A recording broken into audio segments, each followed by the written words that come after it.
আলাদিনের চেরাগ ওপেন করতেই দেখি সুলতান ডাইন্সের 1 প্লেটার কাছে হাজির। কেমনে সম্ভব ভাই? ও বাবা, আলাদিনের চেরাগ পাইলাম আমি। আইমান কেন খুশি হয় দেখতাছি, থামো।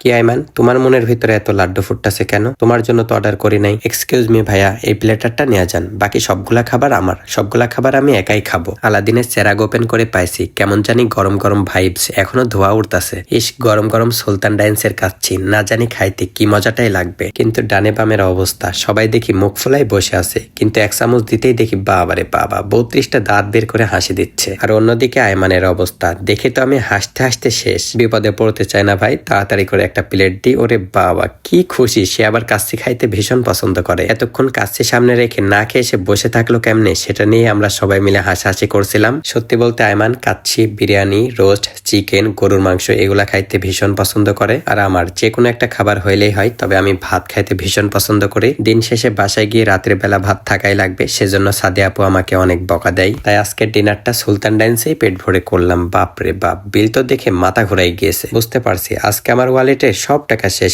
মাত্র 4 জন ডিনার করে এই অবস্থা। অন্যদিকে আরাকাল্লার বান্দার তো এখনো খাওয়াই শেষ হয় নাই। ভাইরে ভাই, সময় থাকতে পালাই, তাছাড়া মানি ব্যাগটাও থাকবে না।